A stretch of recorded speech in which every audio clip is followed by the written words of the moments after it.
দিনে দুটো সময় থাকে। এই সময় আপনি যে দোয়াই করবেন আল্লাহ কবুল করবেন ইনশাআল্লাহ, যদি আপনার আকীদার মধ্যে শিরক না থাকে, আমলে বিদআত না থাকে এবং রিজিকটা হালাল হয়। সময়টা হচ্ছে জুমার খুতবা, খতিব যে খুতবা দেওয়ার পরে নামাজ পড়ান না, খুতবার পরে নামাজ পড়ান। খুতবা শুরু হওয়া থেকে নামাজ শেষ হওয়ার এই যে মধ্যবর্তী সময়, এই সময় দোয়া কবুল হয়। আজকে আমরা কয়জন দোয়া করেছি? ইমাম সাহেবরা, খতিব সাহেবরা দোয়া করেছেন খুতবায়। জনগণ আমরা আরবি সম্পর্কে এতটাই অজ্ঞ যে যখন ইমাম দোয়া করেন ওইটা যে দোয়া, এই দোয়ার সাথে আমিন বলতে হবে এটাও আমাদের জানা থাকে। প্রত্যেক মেম্বর থেকে আজকে বলা হয়েছে আল্লাহুম্মা আইজ আল ইসলাম ওয়াল মুসলিমিন। তখন মানুষ বসে বসে আঙ্গুল ফুটায়, মোবাইল টিপে, জানেই না যে দোয়া হচ্ছে আল্লাহুম্মা আইজ আল ইসলাম ওয়াল মুসলিমিন।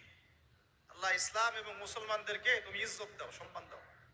ওয়াদিল্লা শিরকা ওয়াল মুশরিকিন, প্রত্যেক খতিব বলেছেন আজকে আল্লাহ তুমি মুশরিকদেরকে এবং শিরককে অপদস্থ করো।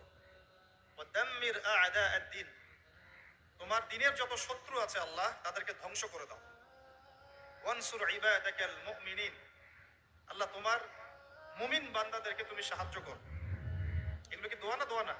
আরেকটা সময় জুমার দিনে আসরের ওয়াক্তের পর থেকে মাগরিব পর্যন্ত, আসরের ওয়াক্তের পর থেকে মাগরিব পর্যন্ত এই সময়টুকুর মধ্যে দোয়া কবুল হয়। আজকে কয়জন দোয়া করেছি? দোয়া হবে নিজের জন্য, নিজের পরিবারের জন্য, নিজের আত্মীয় স্বজনদের জন্য, নিজের রিজিকের জন্য, ব্যবসার জন্য এবং উম্মতে মুহাম্মাদির জন্য। আজকের আলোচনার বিষয় দোয়া নয়, কিন্তু দোয়া একটা খুব গুরুত্বপূর্ণ বিষয়। কোনো কোনো ক্ষেত্রে মুসলিমদের কাছে এই দোয়ার অস্ত্র ছাড়া এখন আর কোনো অস্ত্র বাকি নাই।